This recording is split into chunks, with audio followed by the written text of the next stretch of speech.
In Detroit, a brutal gang strikes again and again, targeting residents in terrifying home invasions. They attack quickly, take what they want, and leave no evidence behind. As the assaults continue, the FBI and local police join forces to stop the terror. In the end, authorities come face to face with a vicious gang that refuses to be taken alive.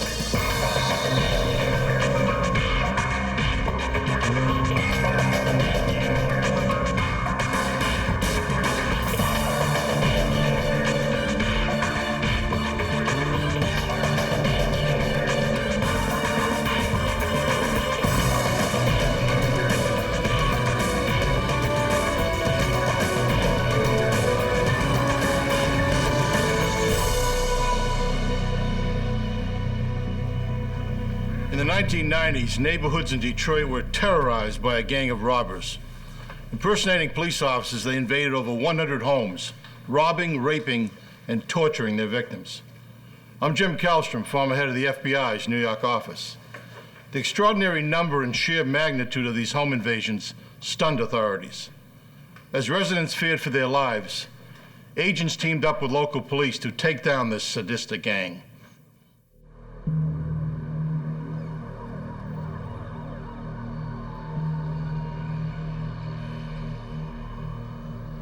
Detroit, Michigan, February 1994.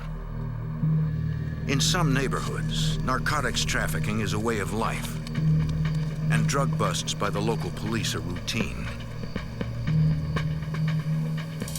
This raid is anything but routine.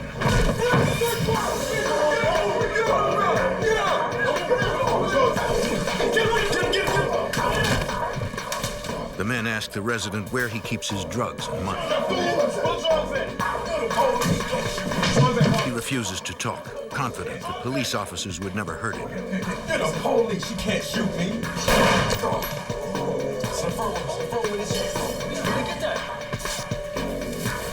Hurry up, yo! Hurry up! I got it, yo! Hurry up, yo! Hurry up! Let's go! Hurry up! We got it! We got it! Hurry up! We got it! Come on, man, let's go!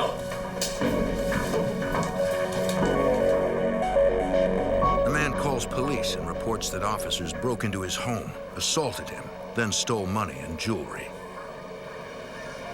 The patrolmen know the resident is a local narcotics dealer. They also know there were no drug raids scheduled for that address. Could these home invaders be rogue cops? The incident is part of a wave of excessively violent home invasions plaguing Detroit. Give it up! I don't want to hurt you, old woman! Averaging more than one a week, they spread fear throughout the city. Give it up! The invaders leave no useful evidence behind. In June 1994, the newly formed Safe Streets Violent Crimes Task Force dedicates itself to putting an end to the terror. It is comprised of Detroit police detectives and FBI agents, including Special Agent Michael Kosanovich. We really were determined to solve these violent home invasions. Initially, we were aware of approximately 50 home invasion robberies from the beginning of '94 up through June of '94. They were fairly violent. They involved shootings, sexual assaults.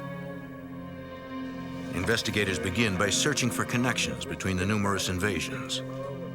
Detroit police officer Tom Dunai. We took a look at all the police reports that were taken over the previous 2 or 3 months. We analyzed them, we broke them down into the MOs and exactly what these perpetrators were doing on each one. Investigators identify a recurring method used in the attacks, according to Special Agent Bob Pertuso.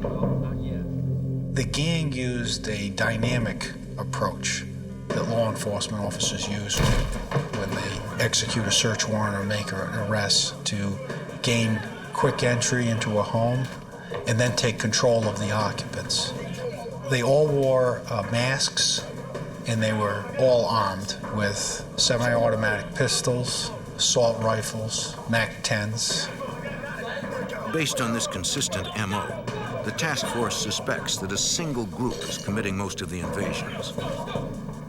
We were able to narrow this down to, yes, it was a gang of about anywhere from 4 to 8. The descriptions all fit the same.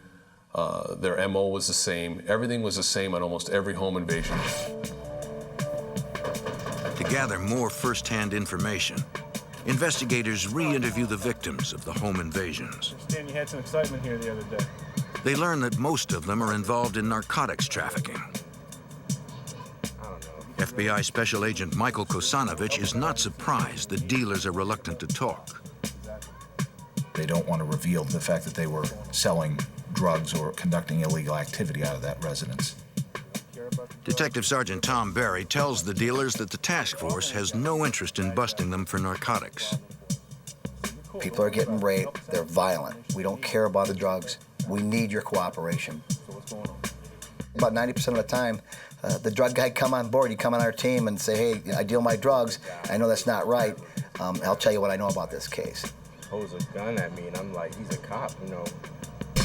Investigators discover that some home invasion victims are not drug dealers. These sometimes elderly people, they're panicking, they're crying, they're begging. Got guns to the side of their head. Where's the dope? Where's the money? Where's the dope? Where's the money? There isn't any money. There isn't any dope. The gang has simply hit the wrong house. Realizing that there are no drugs or money, they turn violent. Did they ask you? We heard all the horrible stories of the torture, 80-year-old women, pistol whipped, hit with the butts of shotguns. FBI Special Agent Martin Vandervliet. What really bothered us the most were the sexual assaults of the females who were present on 6 of the home invasions.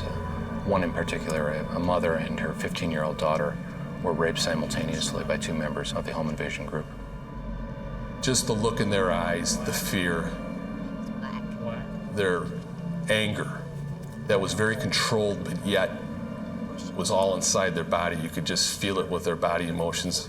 I'm so sorry. The little girl, without saying it, just through her eyes, she said, please help us. Please help us. And that hit me. And that look in that girl's eyes will stay with me for the rest of my life. We told her that we would do anything in our power to bring these guys to justice. What I had to do is build their confidence up, leave phone calls every day to let them know that I'm still thinking about them, we didn't forget about anything, and we're on your side and you're well protected and you have nothing to worry about.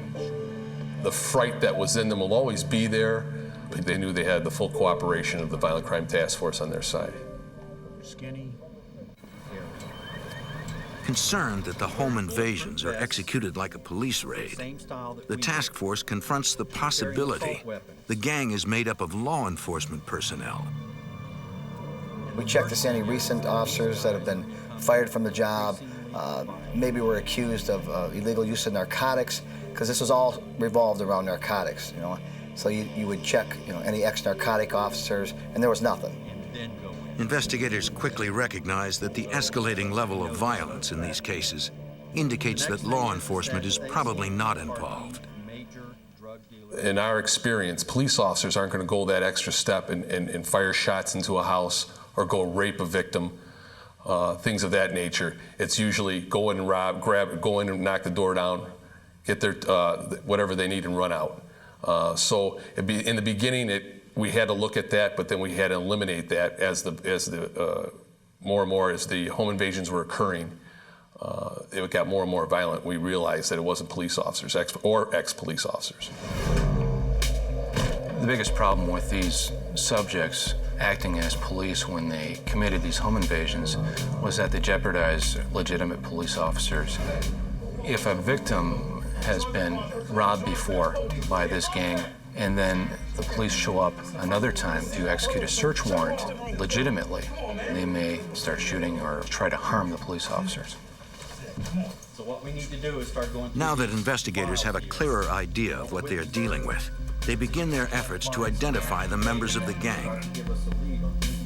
We looked at a number of people who had committed these offenses in the past, or robbery-type offenses of narcotics dealers. We contacted various informants and asked them to try and determine the identities of these individuals. However, none of the informants that we had talked to had any specific information regarding the people who were committing these offenses.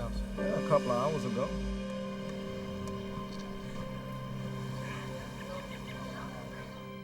Over the next month, the home invasions continue, but the task force makes little progress.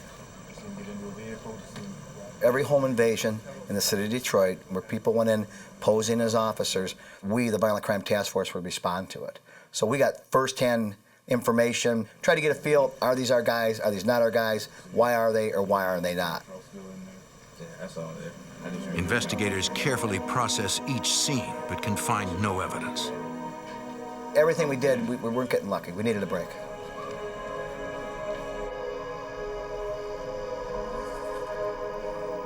July 26, 1994.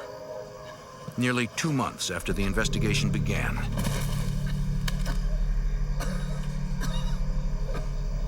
Detroit police respond to a call about shots fired. They find a barely conscious man with multiple gunshot wounds. He has a gun, police jacket, bulletproof vest, and a ski mask. The clothing matches descriptions of home invaders given by prior victims. Police call for an ambulance. Officers alert the task force. This could be the break they need. Here's a guy, he's got a gun on him, he's got a police vest on. And my only hope at the time was, please don't die. Please don't die. Agents rush to the hospital, hoping the man pulls through.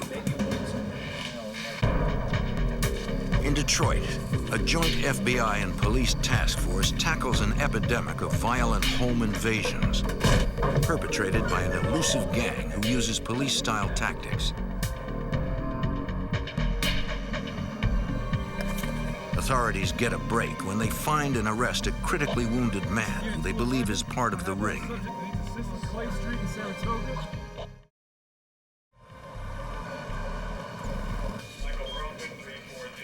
FBI agents go to the hospital to question the suspect.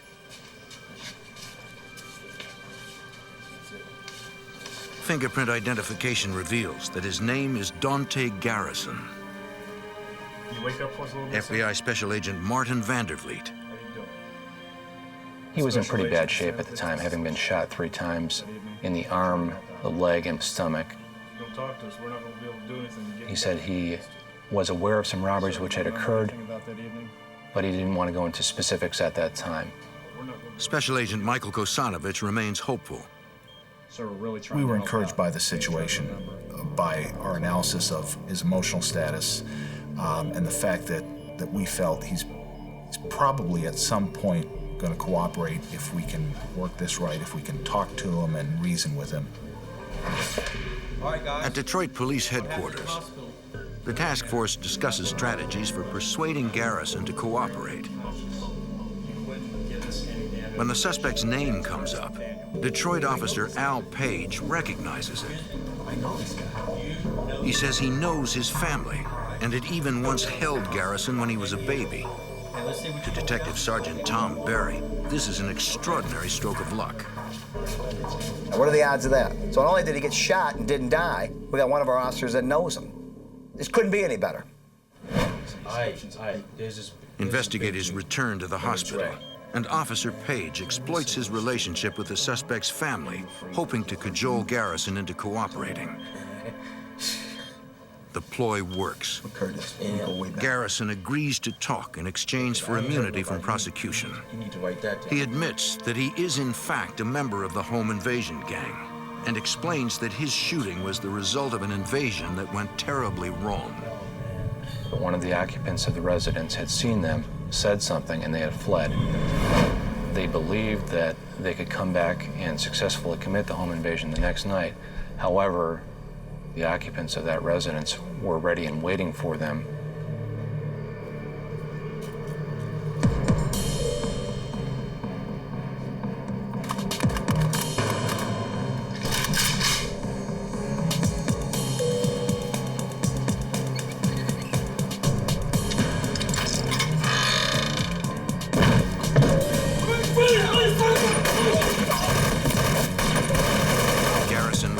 5 times.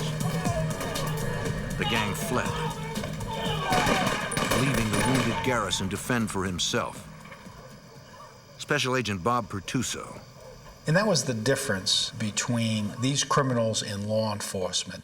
A law enforcement officer would not leave a fellow officer shot in some backyard. Knowing Garrison is in poor physical shape, the task force keeps the interview short. They need to keep him healthy. He was eventually moved out of the hospital and allowed to recuperate at home. Once he became capable of moving around without any assistance, it was decided that we should take him to an off-site location to have him fully debriefed. The FBI secretly moves Garrison to a safe house outside of Detroit. Investigators inform him of the potential consequences of cooperating with the task force, according to Detroit police officer Tom Dunai. We let him know that there is a real risk of him losing his life if these guys ever found out that he's talking with authorities about what has occurred. And he wanted protection to make sure nothing would happen to him, and naturally we gave that protection to him and let him know his name wouldn't be brought up until the day of court. The way it worked. During intensive interviews, Garrison reveals that the gang has several more members than previously suspected. As it turned out, it wasn't the same group of individuals who were committing these home invasions every time. It might be from 3 to 10 members. And it really depended on who was available when the call went out, who could respond to commit that home invasion that evening. If they were available, they would go. And if they needed money, they would go. If they didn't need money, maybe they might stay home that night. He's like, Garrison divulges that 2 career criminals control the gang. O.B. Carter and Andre Woods. Obie and Andre Woods directed and determined which targets would be hit and which individuals would go on specific home invasions. Once a residence was targeted for a home invasion, Obie Carter would page all the gang members that were going to be involved that night. A few of the members would go out and conduct some surveillance on that location. They would try and identify residents, how many, ages. They would return back to the gang, debrief everyone, and then meet again later that night to actually conduct the home invasion. Garrison reveals that Andre Woods actually stages mock-up raids for training purposes. Andre Woods had taken the gang members to vacant houses to practice police-style raids, so that they would be familiar with techniques as far as how to make entry into the residence.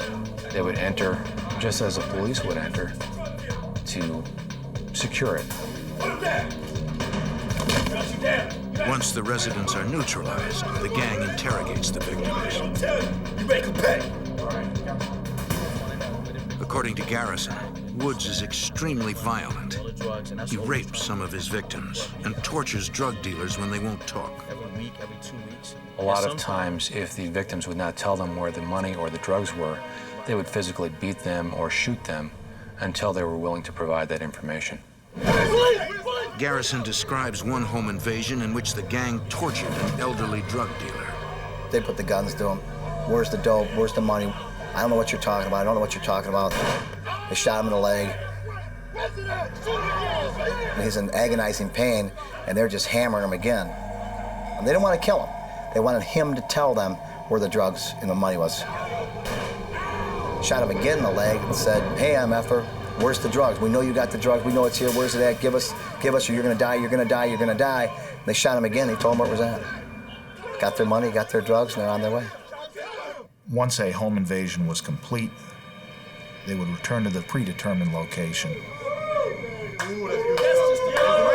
The money would be divided evenly among the members. Any valuables that someone was able to pick up, it was theirs to keep. Gang member and drug dealer Chris Allen would handle the stolen narcotics.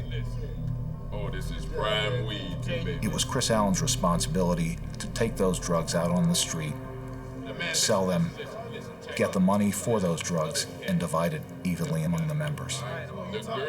It is also Allen who would suggest who to target for their home invasions.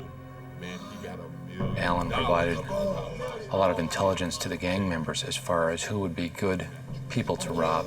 Based on his knowledge of their narcotics dealing, he knew that they either would have drugs or money present when the gang went in. Agents are impressed by Garrison's detailed recollection of past crimes. We knew that this was the jewel. He was the break that we needed to make a significant impact on all these home invasion robberies. Although Garrison's cooperation is critical to the investigation, it is unlikely that his testimony would stand up in court. It would just be his word against theirs, and that would not be sufficient to prove beyond a reasonable doubt that these individuals were guilty of these crimes. We needed admissions from these people, or we needed to catch them in the act of committing a home invasion to be certain that they would be locked up. Authorities must hit the streets and find a way to take down this violent gang. Detroit police and the FBI work to shut down a dangerous home invasion gang.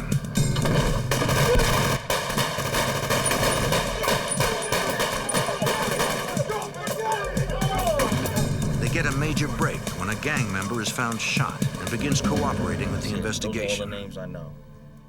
You know where they hang out? What neighborhoods they live in? Nah, man, they wasn't like my boy. A joint FBI police task force begins using the informant's information to identify more gang members, according to Special Agent Martin Vanderfleet.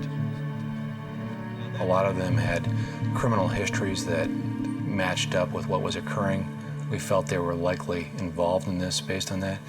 And we went out and did physical surveillance of their residences and could see that they were associating with other members of the group. Although investigators have received detailed information about the gang's infrastructure from their cooperating witness, the task force needs more evidence to build their case. Authorities show photo lineups of the suspects to the gang's victims, hoping they can identify their attackers. Take your time. Detective Sergeant Tom Berry. The bad thing that we ran into is the victims could not identify them. They were in masks. Everything went by in a flash. They put them down on the floor. They could not identify them. Another set. The inability of witnesses to pick out their attackers hurts the case. Take your time. Special Agent Michael Kusanovich. No. We don't have enough information to conduct search warrants, to make any arrests. All we have is one individual who's providing information. What we're now looking for is additional fresh information to allow us to go further in the investigation. The task force asks a federal judge for permission to use wiretaps. If they can prove that there is an ongoing pattern of felonies by the gang, they can take down the entire organization on federal racketeering charges. And apparently he's also one who has trained gangs. A few days later, in the early morning hours of September 4th, 1994, police respond to a report of shots fired at an illegal after-hours gambling house. It is owned by Andre Woods, one of the gang's leaders. They interview witnesses and piece together what happened. At 4:30 in the morning, Andre Woods got into an argument with a few of the gamblers. It got out of hand. He didn't like, they disrespected him. Gunned him down, cold blood. Just wiped out, 4 human lives in a second. He just kind of walked out. That's just the way he was. Got in his Mercedes-Benz and took off. The task force provides Detroit Homicide with information on Woods and his car. Homicide detectives use the information to alert law enforcement nationwide in an all-out effort to find the fugitive. Obviously, this caused us to try and speed up our efforts to obtain these wiretaps because we had demonstrated to us the propensity for extreme violence. if Woods was willing to commit a quadruple homicide, we felt that they wouldn't be afraid to commit homicides if necessary in the commission of the home invasions. 5 days after the quadruple homicide, a judge grants the task force permission to monitor the pagers of several of the gang members. They begin collecting phone numbers and discover a consistent pattern of calls between them. It shows further evidence of the gang's organization. A week later, the unimaginable happens. Fugitive Andre Woods strolls into Detroit Police Headquarters. Ray walked in and said, "Hey, I hear you guys are looking for me." Police believe Woods turned himself in because the manhunt was getting too hot. He thought it would be easier to fight the charges in court. FBI Special Agent Bob Pertuso is glad to have Woods off the streets. Because he was so violent, he was an enforcer for the gang, and if Woods was still out, there was a great potential for more people to get hurt. A week after Andre Woods surrenders, the task force uses the evidence from the pagers to get its first telephone wiretap on the remaining gang leader, O.B. Carter. We were hoping to be able to identify past home invasions, proceeds of those robberies, and most of all, identify future home invasions so that we could prevent them or catch these individuals in the act. The task force also places Carter under surveillance by a Detroit police crew that includes Officer Steve Miller. The guy was really surveillance conscious, so it was a pretty hard target to follow, but we were able to follow him. The information gathered through surveillance, combined with the evidence from the wiretap, gives investigators further insight into the gang's activities. We were able to start to watch their moves and start to anticipate as opposed to react. Anticipate where they were going to strike and which members were going to be involved in the next home invasion. Monitoring phone conversations, they learned to recognize gang members' voices and code words. The gang calls their home invasions licks. Detroit police officer Tom Dunai. After we kind of knew that they had just got done with a lick, they all get on the phone and start talking about it and laughing about it and telling how much money they got out of a certain house or how many guns they got out of a certain house. Then they would talk about narcotics that they got out of the house.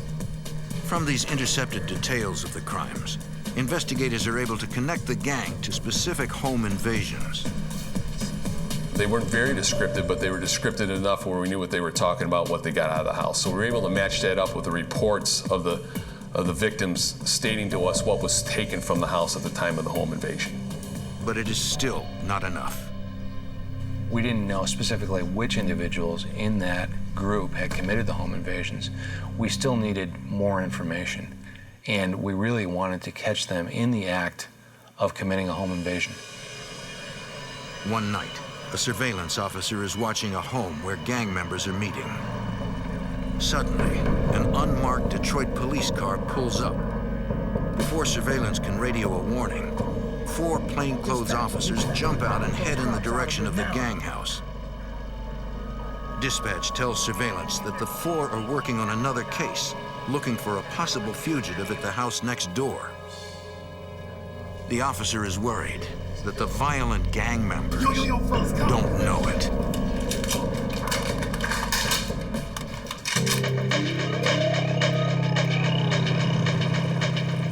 A Detroit plainclothes arrest team approaches a house, unaware that a vicious gang, armed with automatic weapons, is in the house next door. Yo, fellas, cops! Get ready. An officer assigned to surveil the gang watches anxiously, not knowing if the gang will think the officers are coming for them and open fire.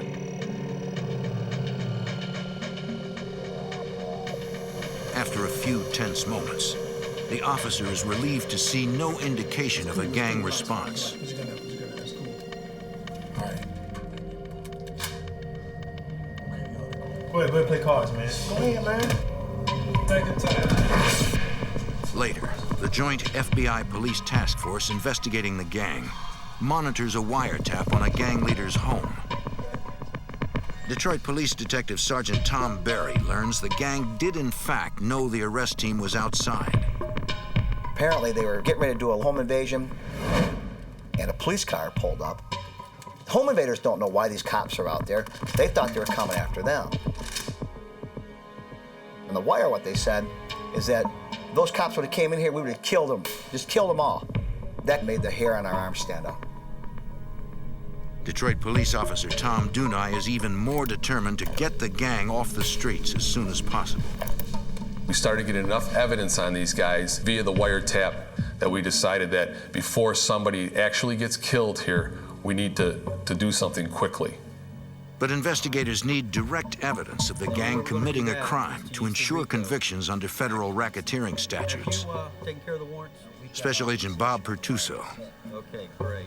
They would be in possession of their weapons, they'd be wearing their bulletproof vests, they'd be in possession of the goods that they stole. To protect innocent bystanders, investigators decide to arrest the gang after they leave a home invasion. Special Agent Martin Vandervliet. We know they're going to be... We did not want to try and arrest them while they were in the house committing a home invasion and possibly risk a hostage situation. But taking down this brutal gang will be extremely dangerous. They had attempted to kill people, rob people, sexually assaulted women. Very violent. In fact, we had developed that information that they had planned to shoot it out with the police when confronted. Very difficult situation. We know they're going to have vests on. We know they're going to have automatic weapons. There was no doubt in our minds that these people, they weren't going to just throw up their hands and give up. They're going to shoot it out. You going with me out here for a minute? Because of the large number of individuals who were involved, as well as the weapons that they were carrying, they were heavily armed with AK-47s, MAC-10s, Uzis, all the dangerous weapons out there in the street. We believed that we needed to use a SWAT team to arrest these individuals. Agents meet with the SWAT commander who lays out the plan. The tactical squad responsible for making the arrests will hide inside an ambulance. And be taken down immediately. With its emergency lights activated, the ambulance will approach the home invader's vehicle from behind as if it were passing. Investigators believe that since the gang will have just committed a home invasion, they will try to remain inconspicuous and pull to the side of the road. And we're going to ram them with the ambulance. The 20 SWAT guys, all dressed in SWAT gear with bulletproof vests, are going to get out and get a half moon around them, so when they start to get out of the car or the van, we got them contained. We didn't want to get into a chase. That was one of our things we didn't want. And that's why we decided to ram them, disable their vehicle. We didn't want to chase. The final component of the plan requires taking down the rest of the organization.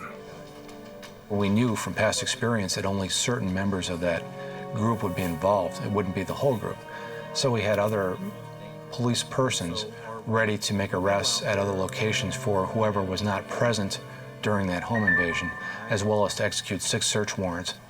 We had hundreds of agents and police officers involved in our plans for the takedown of this group. For weeks, the task force works around the clock, monitoring wiretaps, looking for the right opportunity to spring their trap. Then, on November 9th, they hear gang members planning their next home invasion. When we intercepted conversations about a plan to do it in 2 days, we were at a great tactical advantage.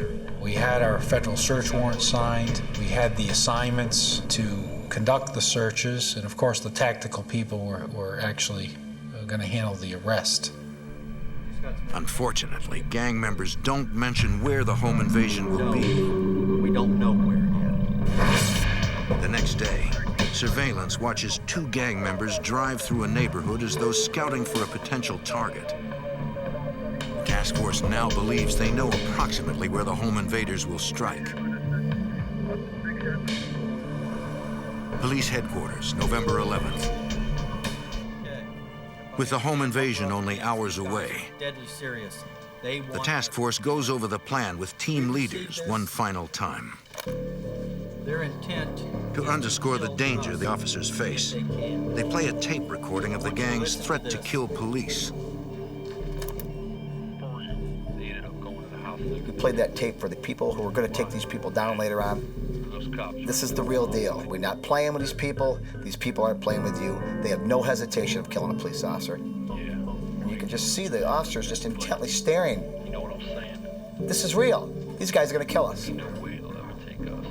At this point, we had been investigating this group for several months, and it was a relatively long-term investigation.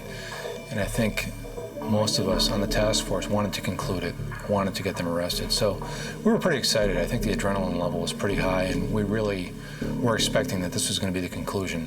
One way or another, we were going to get these people locked up that evening.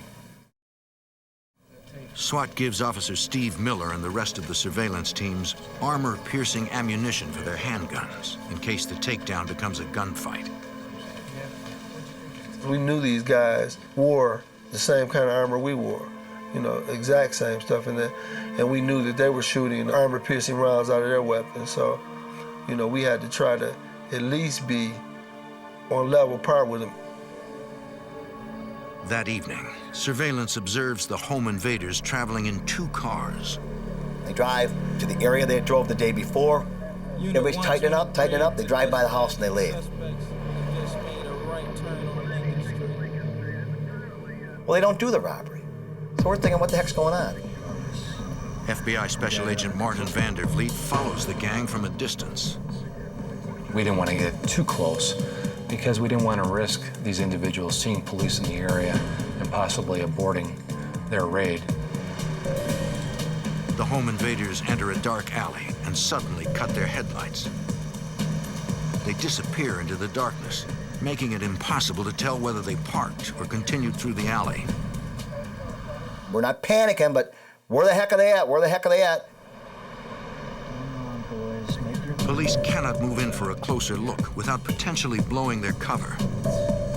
If the home invaders get away, they will be free to commit another heinous crime. The FBI and Detroit police tail a gang of violent home invaders, hoping to catch them in the act. Authorities are anxious to bring closure to a 6-month investigation. Here we go. I'll be cool. Yeah, just lay back here. Lay back here. Just be cool. But when the home invaders cut their headlights, police lose them.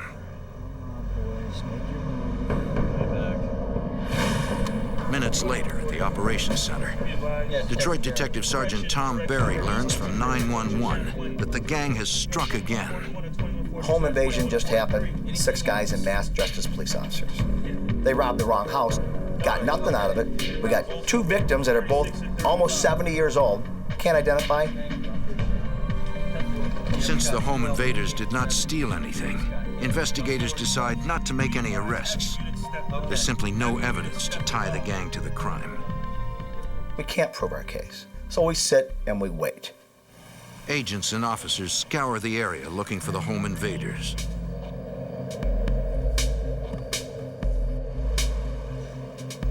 A Detroit police surveillance officer doubles back to the gang's meeting place, thinking they will return there after the invasion.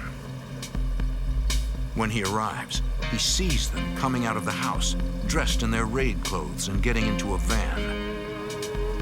It appears that the gang is heading out for another robbery.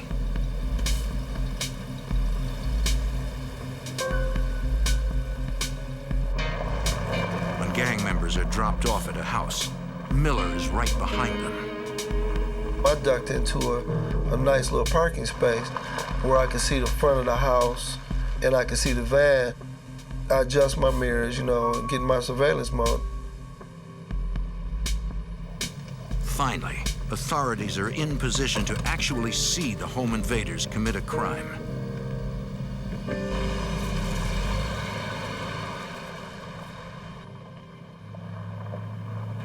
So the game plan was, they do the robbery, we can't stop it. If we go in, you risk hostages. We don't want hostages. We want nobody to get hurt.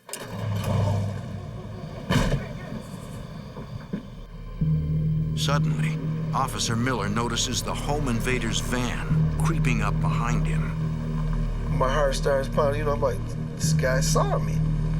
I got my weapon in my hand, you know, and just in case anything happens, you know, I gotta be ready.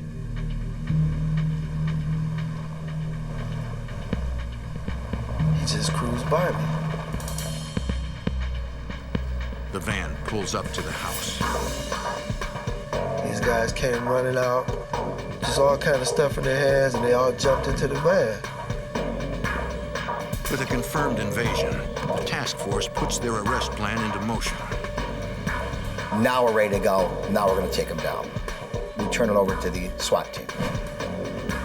An ambulance loaded with SWAT personnel approaches the gang's van and attempts to disable the vehicle by ramming it. But at the last second, the van speeds up and the ambulance cannot make a strong hit. The van, which has more horsepower, easily gets away from the SWAT team. FBI Special Agent Martin Vandervliet. We obviously had a major problem. We had 6 highly armed individuals in a van, and we had to stop them. Surveillance teams begin pursuing the van, knowing the chase will likely end in a gun battle. FBI Special Agent Bob Pertuso. Whenever you have armed robbers running from the police, wearing bulletproof vests, armed with automatic weapons, once they broke through the attempts by the police to stop them, there was going to be a confrontation, absolutely. Officer Miller and the other pursuit vehicles continue to chase the van through the streets of Detroit. Suddenly, the van's rear doors open and the gang begins shooting at law enforcement. A SWAT sniper inside one of the chase cars returns fire.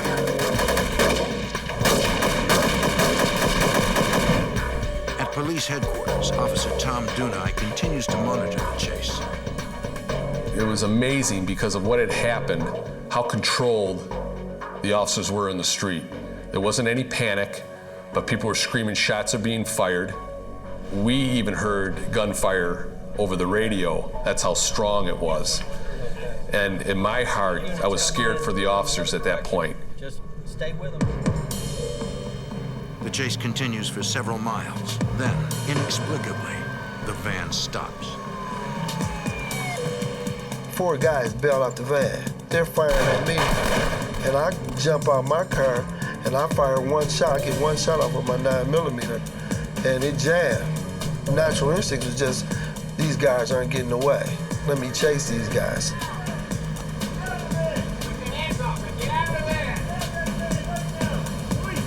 SWAT officers order the remaining 2 home invaders to exit the van. But the van takes off, and the chase continues, leaving Miller alone to pursue the heavily armed suspects.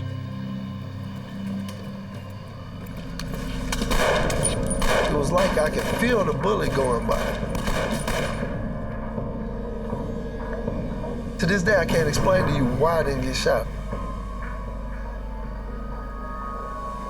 I say, okay, police, we got you surrounded, come out. Miller thought other officers were following behind him. He suddenly realizes he's all alone. And it's like a ghost town. I mean, nobody there. Even worse, he does not know where his attacker has gone.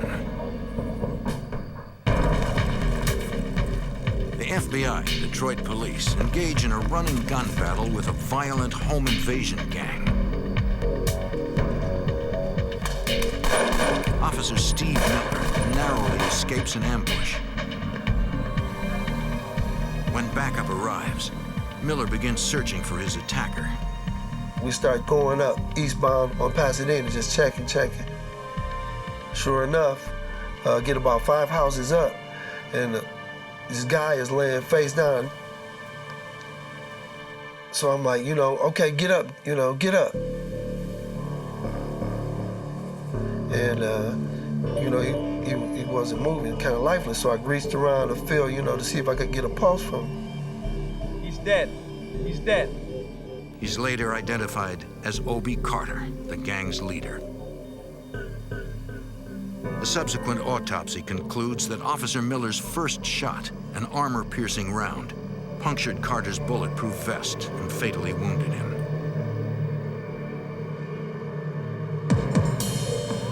Miles away, the police chase comes to an abrupt end when the gang's van breaks down. The two remaining home invaders jump out of the van. One surrenders, but the other will not go down without a fight. FBI agents pursue the fleeing gunman.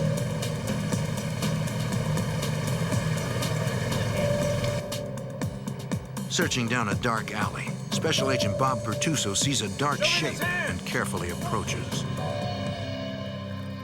The getaway driver was lying on the ground. He had been shot a number of times. The agents call for an ambulance. The getaway driver is taken to a hospital and, against all odds, survives. Following a series of fierce gun battles, the task force assesses the casualties. Okay. Hundreds of shots were fired. Incredibly, no one on the arrest team was hit.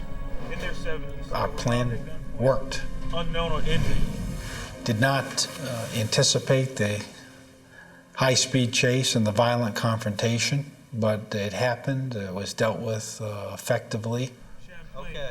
But only 3 of the 6 gang members involved in the chase have been apprehended. Detroit police officer Tom Dunai tries to locate them. Detective Barry here. What I had done was call local hospitals to find out if anybody was admitted with a gunshot wound. And we called around a few hospitals. We had a hit at one hospital, and they says, oh yeah, somebody just came in with multiple gunshot wounds. At the hospital, Dunai confirms the gunshot victim is one of the fugitives. As the search for the remaining 2 gang members continues, FBI agents, the FBI SWAT team, and local police serve search warrants on 6 of the gang members' houses. They find critical evidence, according to FBI Special Agent Martin Vandervliet. Well, we found a lot of evidence that had been taken from robberies, including specific items of clothing, jewelry, and then we also recovered a great amount of weapons. A lot of the houses would have 3 to 5 guns in them, as well as ammunition, vests, pry bars, masks, and other things. At Detroit Police Headquarters, Detective Sergeant Tom Berry questions the captured members of the home invasion gang. He lets them know they are facing long prison terms and that those who cooperate first may get reduced sentences. Probably 95% of them told us exactly what happened. That's how we were able to identify the rest of the gang, the rest of the peripheral players. Over the following months, the task force systematically arrests gang members. In the end, a total of 29 are convicted and sentenced on federal or state charges in the biggest home invasion prosecution to date. This particular task force, it was the first major task force between the FBI and the Detroit Police Department. We wanted to do a good job for those victims. We made a difference. We really made a difference to the city of Detroit. We did make it a safer place. Well, it just goes to show you that when law enforcement agencies can work together smoothly with the right people, anything can be accomplished. Thanks to the collaborative efforts of the Detroit Police Department and the FBI, the violent home invaders gang is dismantled forever. In Las Vegas, fortunes are won and lost through games of chance, but some try to beat the odds with violence. A ruthless band of vicious thugs strikes several casinos, taking thousands of dollars, leaving a bloody trail in their wake. Local police and the FBI team up to identify and track down the deadly gunman, who will stop at nothing to avoid capture.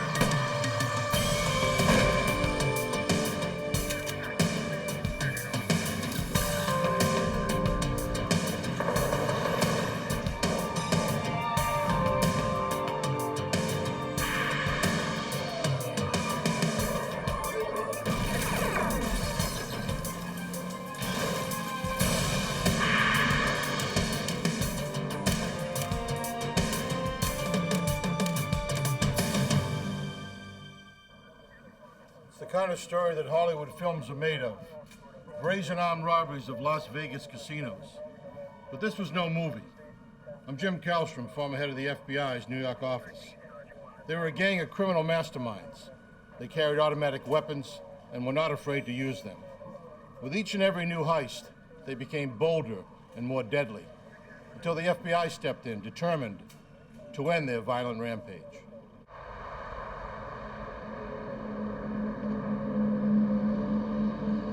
Las Vegas, Nevada, September 20th, 1998. It is shortly before noon at the MGM Grand Hotel and Casino. Two armed couriers, escorted by an MGM security guard, transport the casino's money toward an exit where an armored truck awaits. Suddenly, two gunmen confront them. One grabs the courier's guns, then snatches 3 money pouches containing nearly $350,000 in cash. Then the men flee through a side exit. The guards call the Las Vegas police and the FBI.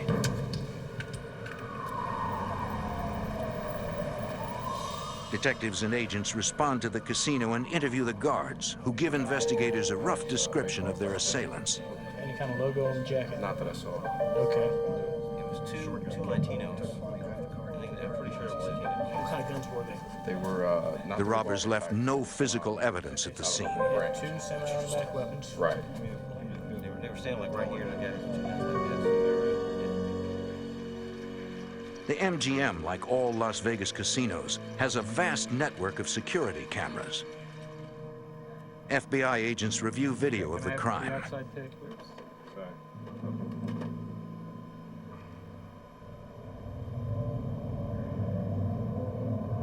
Special Agent Henry Schlump observes the way the lead gunman brandished his weapons, which suggests he could be a dangerous individual. Seeing a subject commit a robbery with a gun in each hand is not typical. That would be a rare occurrence, and I think it would portend the violence that the subject was capable of. We got two-fisted gunslinger. Okay, can you give me the outside tape?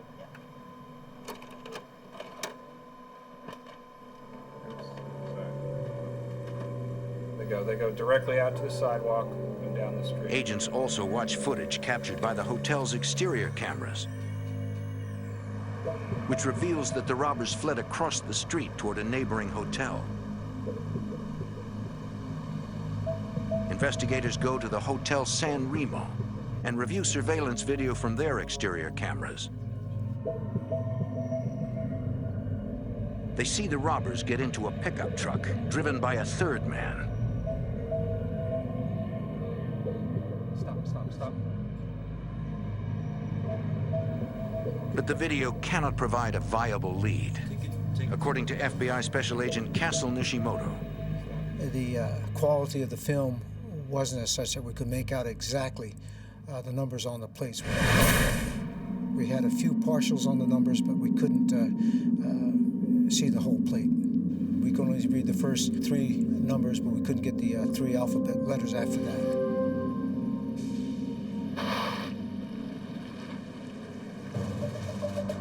Despite having only a general description, police begin searching for the getaway truck. However, they are unable to immediately find it. Nearly 2 months later, continued search efforts lead to a break in the case. Once again at the San Remo. In the casino's parking lot, a Las Vegas Metro Police detective locates what looks like the getaway truck. The truck's plate numbers match the partial numbers seen on the surveillance tape. To investigators, it seems the robbers waited for the heat to die down after the robbery, then drove the getaway truck back to the San Remo. The detective runs a check on the vehicle's identification number and discovers it was reported stolen almost 3 weeks before the MGM robbery. Running a check on the license plate, investigators find it was stolen from a disabled car kept at a Las Vegas storage area.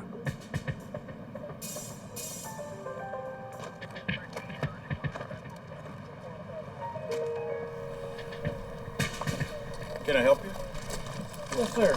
Investigator Fleetwood. We're looking into some thefts that occurred. The manager of the facility tells the Las Vegas Metro Police detective he knows nothing about the theft. He suggests he speak to the watchman who lives at the storage area, Jose Vigoa. There he is, right there. The manager points out Vigoa in the distance. The detective asks the manager to have the watchman contact him, but Vigoa never calls. Months pass, and the investigation runs out of leads. June 28, 1999, 9 months after the MGM robbery. At the Desert Inn Casino, an armored van is making its rounds collecting cash.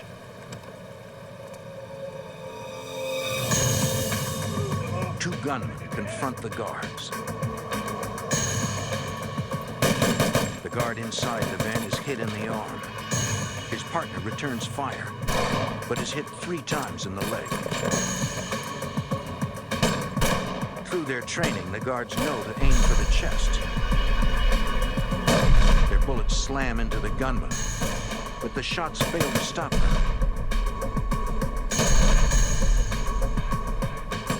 They must be wearing body armor. The guard on the ground manages to get to the safety of the armored vehicle.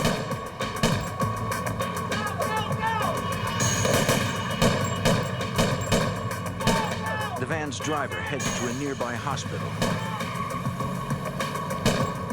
Both guards survive the gun battle. Within minutes, Las Vegas police and the FBI converge at the Desert Inn. A casino employee tells investigators she saw the gunman flee the scene in a light-colored SUV, and police put out an alert.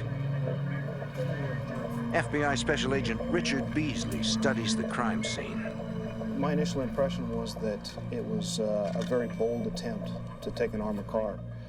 These guys weren't afraid to use the firepower that they had with them. There was a number of brass casings in one area and a number of brass casings in the other area where the armored car guards had shot their rounds. Agents believe that the gunmen who committed this attack were not the same ones who held up the MGM. The MO was not the same.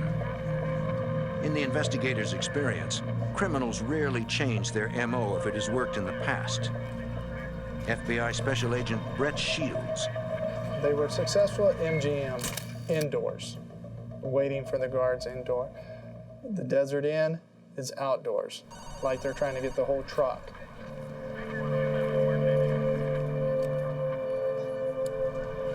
10 minutes after arriving at the scene, Agent Beasley gets a call that the getaway car has been found. I'll be right there. One of the uniform officers had been patrolling the area looking for this vehicle, and they found it in the parking lot of a small motel. We looked inside, and we could see shell casings on the floor, and there was a .45 caliber shell casing on one of the running boards. Investigators also find an empty water bottle inside the vehicle. It is preserved in the hopes of recovering DNA evidence from it. Nearby, agents interview a man who says he saw the men who were driving the SUV. There was a witness there that had been walking his dog that had witnessed the exchange of the vehicle.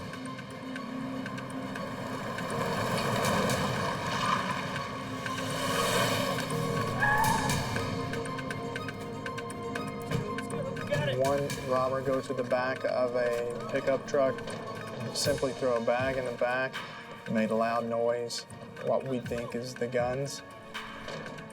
The other two jump into the front of this pickup truck. Let's go, man. Let's go. What's the matter? The key. The key doesn't work, man.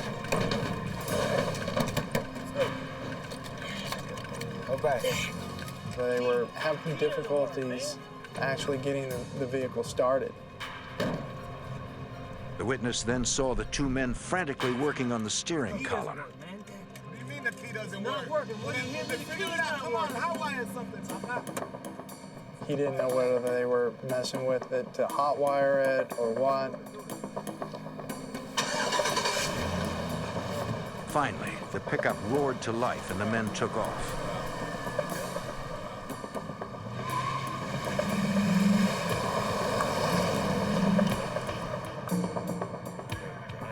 Agents wonder why the robbers had to hotwire their own getaway vehicle. Presumably, they had placed the truck there ahead of time. So why didn't they have the keys? That was strange to us. We couldn't understand why that would have taken place. Then agents notice a pickup of the same make and model parked nearby. We thought maybe because there were two vehicles that were very similar, parked close together, they had jumped into the other vehicle, and of course their keys don't work, so they had to hotwire it. Agent Slump and I go back to the rear of this second pickup truck, and we notice that there's a license plate rubber banded over another license plate.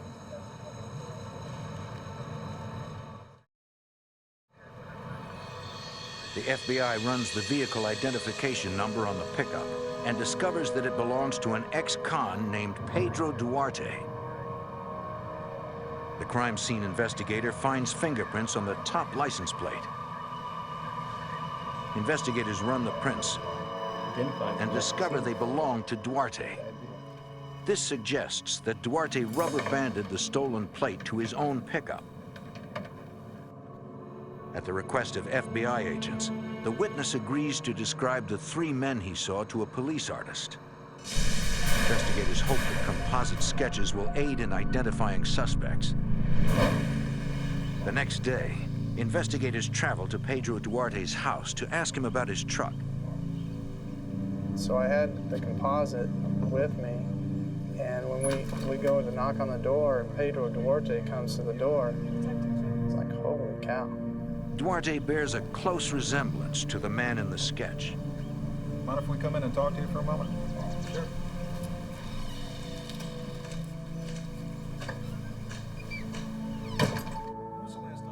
When asked about his truck, Dwarte insists that it was stolen.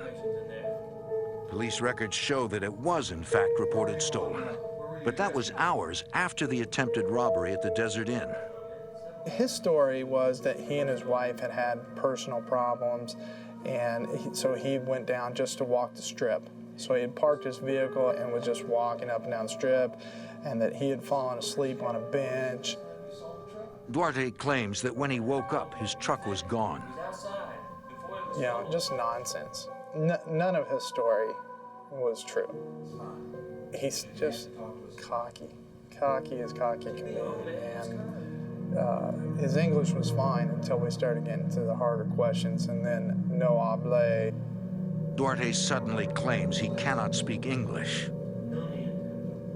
The Metro Sergeant was even talking to him in Spanish, and he still claimed that he couldn't understand. It was a very frustrating interview. Discrimination. Investigators are convinced Dwarte is involved, but are stymied by a lack of direct evidence against him. We still didn't have any answers. I mean, was he up to no good on the strip? Absolutely. Could he have been doing jewelry robberies or purse snatchings or anything else and try to disguise his vehicle and this just be coincidental? Absolutely. Man, I don't know what you're even talking about, man. So we weren't comfortable enough to arrest him at the time. And we got nowhere with the interview.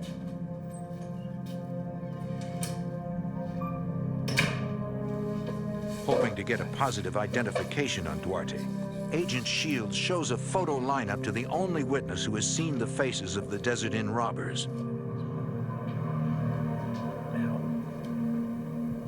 I can't tell.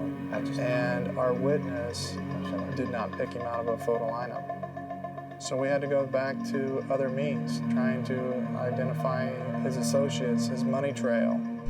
Just kind of a full blitz on Dwarte at that point.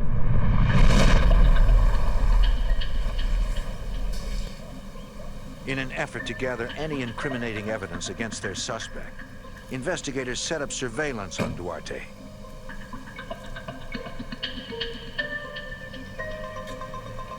But after weeks of watching, they come up with nothing. The Mandalay Bay Casino, October 11th, 1999, 4 months after the attempted robbery at the Desert Inn. 2 armed couriers pick up $88,000 and transport it to their armored truck. Suddenly, 2 gunmen ambush them.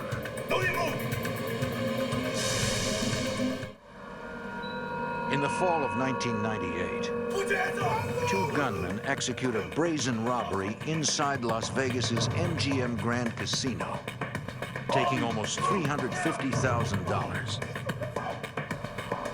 Now, a year later, couriers collecting money at the Mandalay Bay Casino are under attack.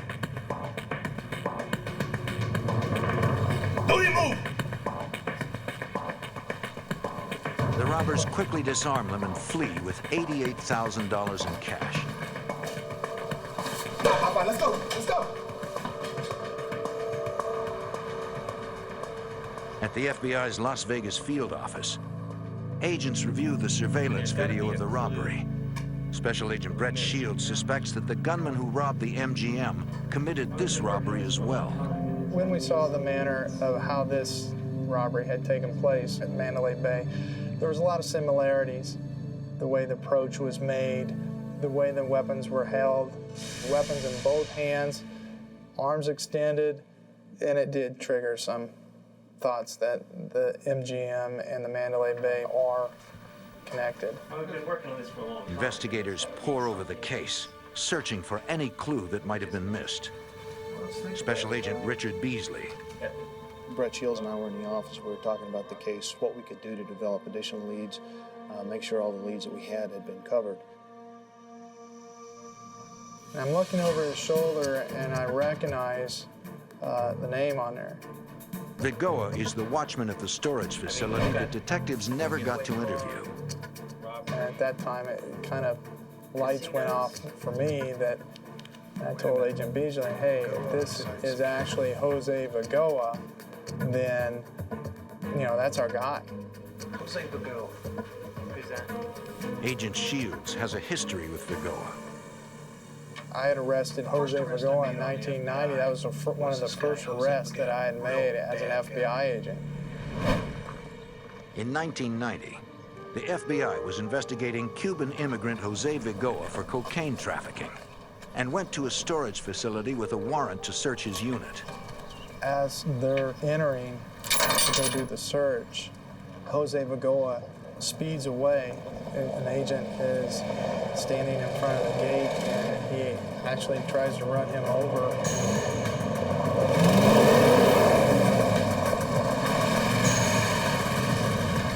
That's his personality, you know, that's just the type of person that he is, that he's not going to be taken by the police without a fight, and no respect for life or anybody but himself.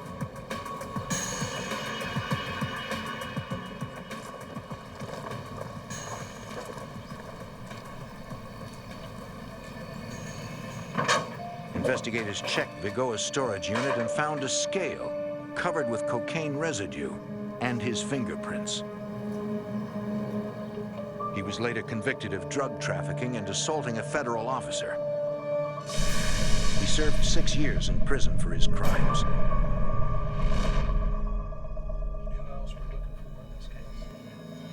Shields remembers that Pedro Dwarte was questioned in connection to the recent Desert Inn shootings.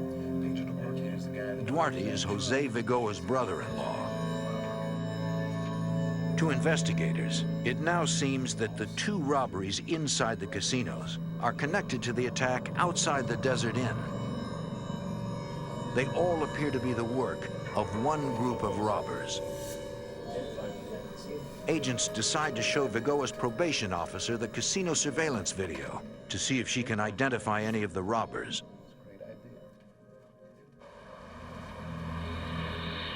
The next day at the FBI office, Vigoa's probation officer watches surveillance tapes of both the MGM and Mandalay Bay robberies. She says one of the gunmen resembles Vigoa, but can't make a positive ID. Disappointed but undeterred, agents put Vigoa under surveillance.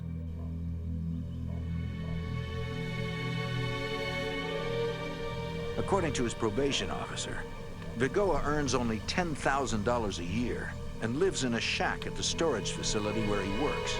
But Agent Beasley discovers that Vigoa actually lives in a middle-class house. We did financial background checks, and the house was in fact purchased just a few weeks after the MGM robbery. It was interesting to us because about $19,000 in cash had been put down on this house. The house was not purchased in Vigoa's name. It was purchased in the name of a person named Oscar Cisneros. Agents suspect Vigoa is using Cisneros as a financial front to hide his purchases. We knew after talking to Vigoa's probation officer that Vigoa was supposed to be working a labor-type job. He wasn't supposed to have much money. So if assets started showing up in Vigoa's name, that would certainly raise suspicion to his probation officer. Vigoa's finances are questionable, but they are not an indication of guilt. We didn't have any eyewitness identification of him in these robberies, and just because somebody's spending a large amount of cash doesn't necessarily mean that they were involved in a robbery. If Vigoa was a convicted drug dealer, we didn't know if he was back in the drug trade, which would account for him having a large amount of cash. The results of the financial background check are not enough to move the investigation forward. We didn't have probable cause yet for any kind of warrant to go search Vigoa's house or his property or his vehicles. It just wasn't there yet. Even if we had even the minimal for a search warrant, we may not be ready to actually do it yet. We want to develop additional so we have enough to make the arrest and get a conviction, not just get enough for a search warrant for the house.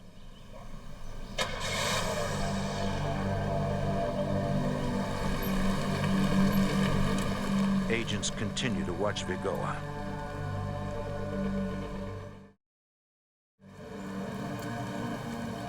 Five months later, on March 3rd, 2000, in the neighboring suburb of Henderson, local police and the FBI respond to a report of an assault on an armored vehicle in front of the Ross Dress for Less department store. 2 guards are dead. When you looked up, you see the perpetrators. When we arrived, there was police tape up. There was cars all over the place. Witnesses were scattered, and there was the body of one of the security officers in the parking lot next to the truck. It was not a good scene. Investigators work to determine the series of events that led to the 2 deaths. We started interviewing people in the parking lot, people in the surrounding businesses. A lot of people had heard the shots. Some people had seen the shots. Some people had seen the vehicle driving away. Everybody had a small piece to the puzzle that we were trying to put together. According to witnesses, around 11:15 a.m., an armored van parked in front of the department store.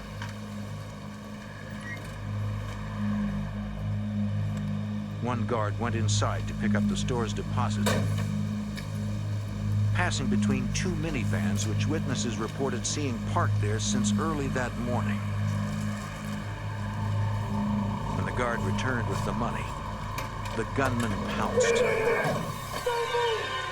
The courier drew his weapon and fired, hitting one gunman in the knee.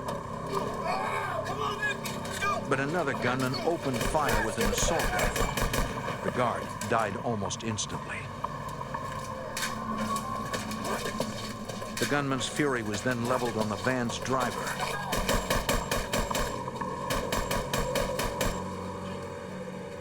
The lead gunman grabbed the money bags. All 3 men made their escape in what witnesses described as a beige sedan. Their total take was less than $5,000. The amount of violence used in that in that crime was just incredible. The number of rounds that were fired and the brutal cold-bloodedness that these security officers were killed was just uncalled for. The details of the attack lead agents to believe this robbery was perpetrated by the same group they are currently investigating. The lying in wait, the attempt on the armored car, the high-power weapons, the shots fired, it all matched with the Desert Inn attempt. A crime scene technician processes the minivans used by the robbers, but he is unable to recover any evidence that could help identify them. As investigators continue working into the early evening, they experience a moment of unexpected and chilling sadness. When it's getting around 5 o'clock, cell phone starts ringing on the dead guard, and it was just a feeling of emptiness that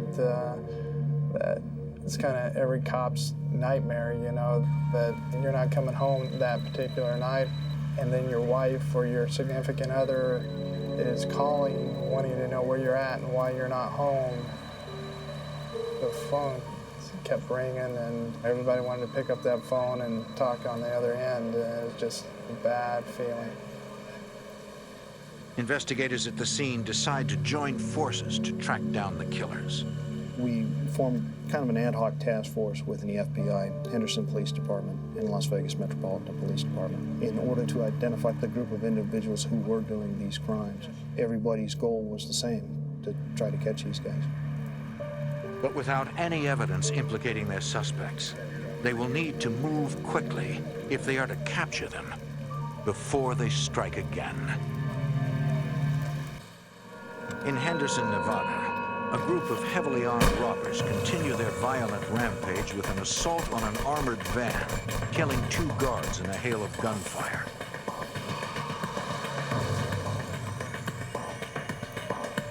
A few hours after the attack, police locate the robbers' abandoned getaway car in a parking lot. FBI Special Agent Henry Schlumpf investigates. We got there, we could see there was blood in the driver's seat of the vehicle. Witnesses to the robbery had reported that one of the gunmen had been shot. A crime scene technician collects the blood as it may become valuable later as DNA evidence.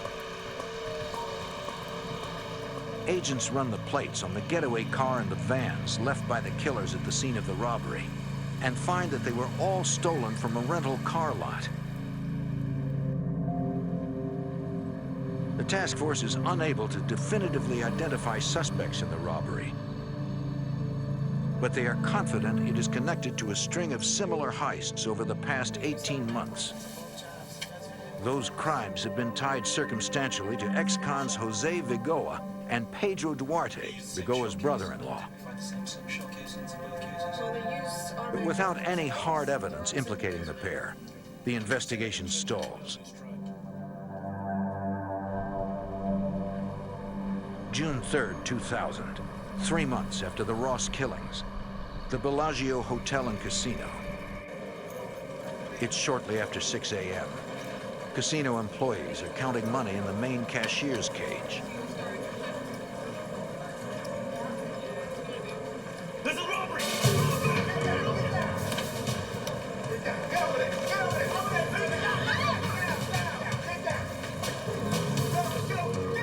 Gunmen force frightened employees into a corner and then clean out the money drawers.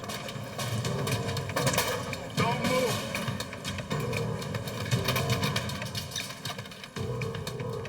The robbers take over $144,000 in cash. But the gunmen are not finished. They want more. They target a nearby change booth. This time, the robbers allow the cashier to leave. They steal an additional $10,000. The security guard notices the fleeing cashier on a surveillance camera and zooms in for a closer look. This is the security room. We have a problem. The guard alerts outside security as he watches the robbers flee the building through an emergency exit. There they are. The robbers jump into their getaway van and speed off with more than $150,000. They're unaware that Bellagio guards in an unmarked van are following them and alerting police. However, once the robbers realize they're being followed, they react with violence. One bullet strikes the security van's tire, ending the pursuit.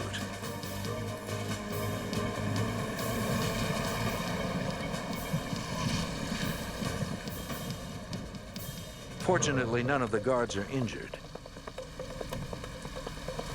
They provide police with the make, model, and license plate number for the vehicle.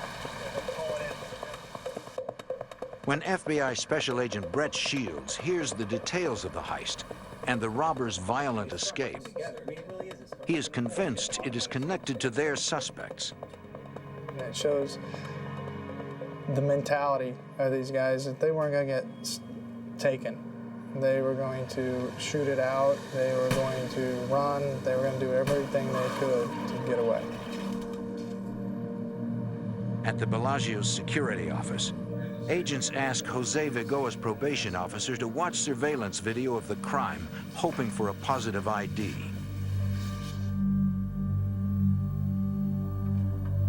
We showed the video and she said, yes, that was Jose Vigoa doing that robbery.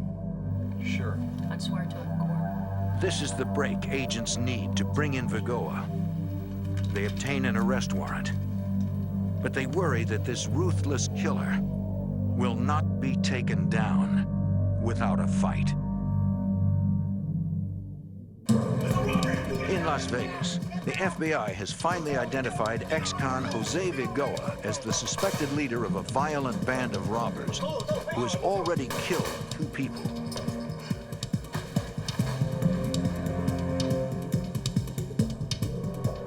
Agents obtain an arrest warrant for Vigoa and move to apprehend him. FBI Special Agent Brett Shields.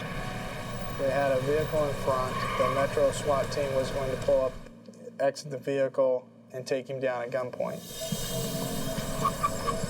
The SWAT officers got out and aimed their weapons at him.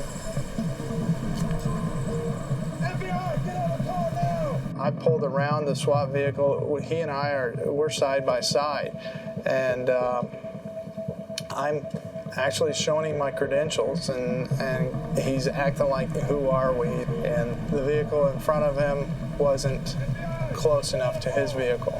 So he was able simply to pull out and to proceed.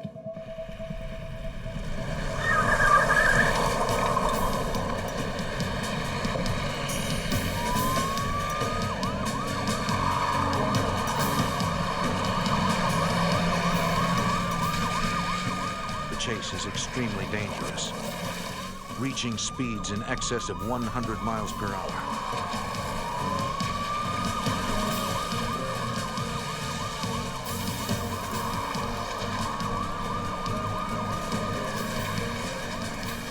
The suspect refuses to slow even for a second.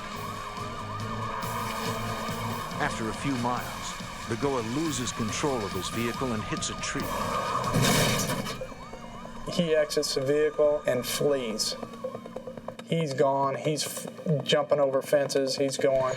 Las Vegas SWAT officers chase after Vigoa while Agent Shields inspects the wrecked vehicle. To his surprise, he finds Vigoa's wife in the passenger seat.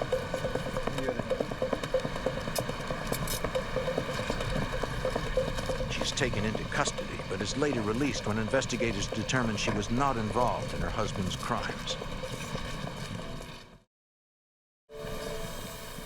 In the back seat, Agent Shields finds Vigoa's daughter.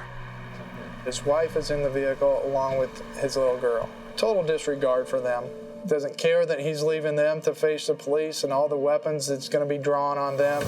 He's taking care of himself. SWAT officers finally catch up to Vigoa and take him down. I arrive right as he's getting picked up. He's just arrogant. You can't touch me, I'm the man. So I said, well, we can touch you, and basically told him this, it ends here. I mean, he's not going to see the light of day again. To ensure a conviction, agents need more proof.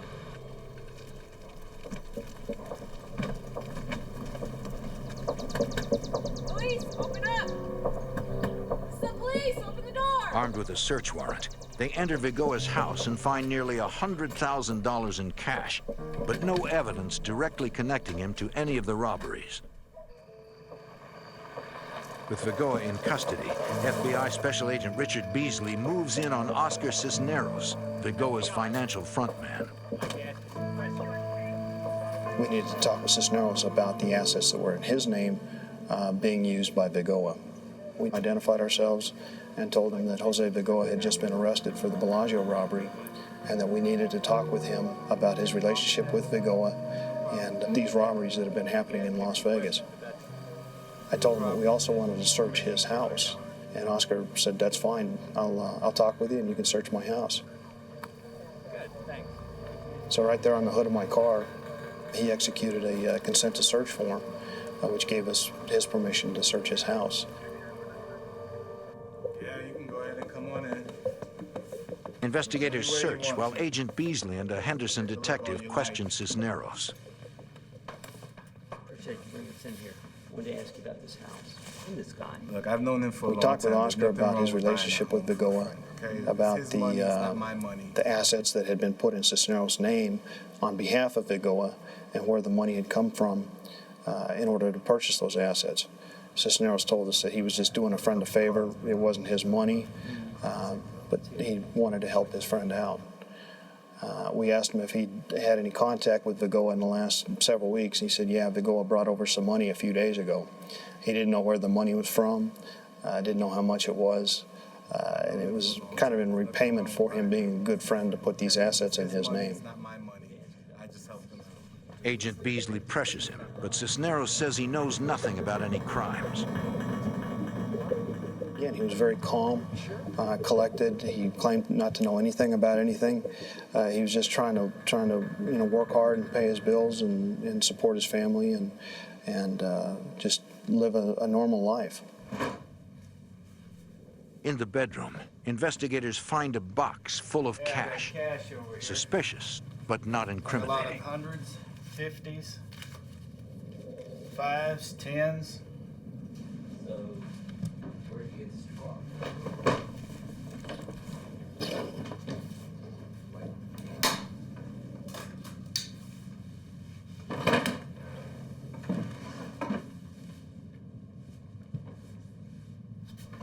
After searching for an hour with no results, an investigator on a hunch decides to search for any hidden compartments. I've got something here.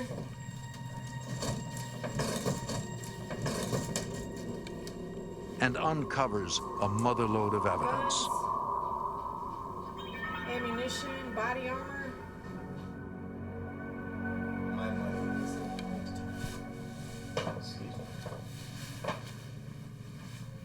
Agent Beasley talks with the searchers. And they said, Rich, we found it. We found a secret compartment in his closet. Appears to have everything in it that's going to be what we've been looking for. The agent needs to know if the items in the closet were used in the robberies. So I immediately went back where Oscar was sitting. I said, Oscar, we found it. We found your closet. What's going to be in there? He kind of sighed. He looked down. He said, the guns, everything.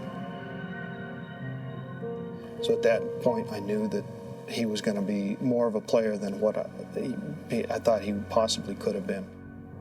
The agent asks him about a scar on his knee. So tell me. And I could see the inside of his right knee, and there was like a puncture wound. I got shot. Shot? Where? At Ross. We were just ecstatic. We identified one of the people who had been shot at the Ross, and we were well on our way to solving that killing. All right. How much time am I looking at? He started asking us what kind of penalty he was looking at, what kind of prison time. And we were very honest with him. We told him, you know, we couldn't tell exactly for sure what he was looking at, but it could very well be the death penalty because of the murders with the aggravated robbery. And he continued to ask us more about the potential penalties. Why do you need the death penalty? I could always put in a good word for you. But I mean, you know, you're going to have to help us out here. All right, look. Eventually he'd confess to the Ross killings, the Desert Inn, attempted armored car robbery, the MGM robbery, the Mandalay Bay robbery, the Bellagio robbery. Okay, the lead guy is Jose Vigoa. And that's the lead guy. Based on Oscar's confession, we learned that Vigoa was the ringleader. He was the one who was organizing everything, deciding which hits to do. His brother-in-law, Pedro Dwarte, had been involved in the robberies until the Desert Inn. After that, they brought in another individual, Luis Suarez, and he had taken part in the Ross killing as well. I think Cisneros eventually confessed to us because he truly had remorse about what had happened, not so much with the robberies, but with the killing of the armored car guards. As Cisneros continues to confess, investigators process the evidence in the bedroom. They were taking each piece out, cataloging it, making sure that nothing was disturbed as far as fingerprints or DNA type evidence.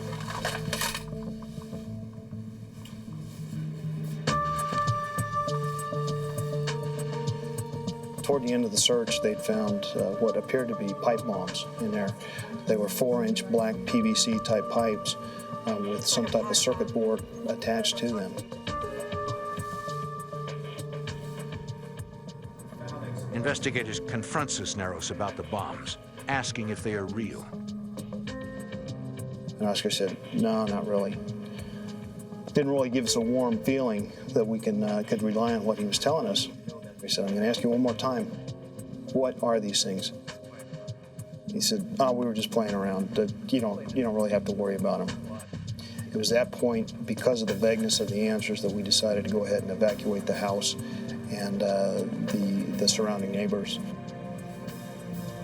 Agents take the evidence and abandon the house, leaving behind the pipe bombs. We called the bomb squad, and they came in and looked at the devices. They couldn't x-ray them because they were black PVC, and so they made the decision to go ahead and just explode them right there in the bedroom. Based on Cisneros' confession, investigators arrest Pedro Dwarte for being the getaway driver at the Desert Inn. Pedro Dwarte, warrant for your arrest. Going off this wall.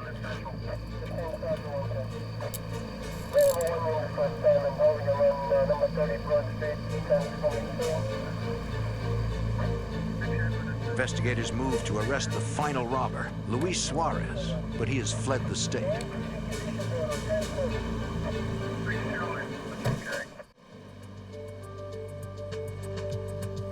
Ballistics experts test the weapons found at Cisneros' house and match them to bullets and shell casings from the Ross killings and the Desert Inn shooting.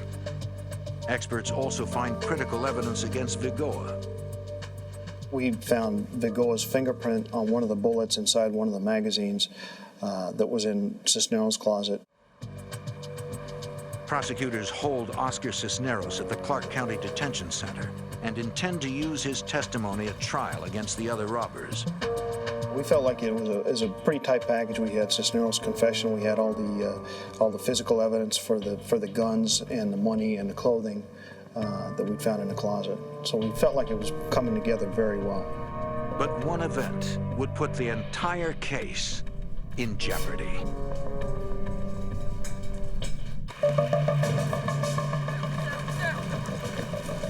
In Las Vegas, investigators have arrested 3 men connected to a violent robbery group. The leader, Jose Vigoa, his brother-in-law, Pedro Dwarte, and Oscar Cisneros, who confessed everything to federal agents and implicated a 4th man, Luis Suarez, in the robberies. But on October 7th, 2000, The case weakens when Cisneros hangs himself in his cell. FBI Special Agent Richard Beasley. We learned later from the officers who investigated the suicide at the detention center that Vigoa had been sending messages up to Cisneros to do the right thing. I think that Cisneros didn't want to put his family through any more problems, and he just didn't want to deal with it, so he took the easy way out and killed himself. When Cisneros dies, his confession dies with him, since it would be inadmissible in court. The prosecution team turns to forensic science to tie the other robbers to the crime. DNA evidence from the recovered water bottle and ski masks links Vigoa, Dwarte, and Suarez to the crimes. The blood evidence recovered belonged to the now deceased Cisneros. While prosecutors prepare for trial, agents track down the remaining gunman, Luis Suarez, who fled Las Vegas and is hiding in Florida.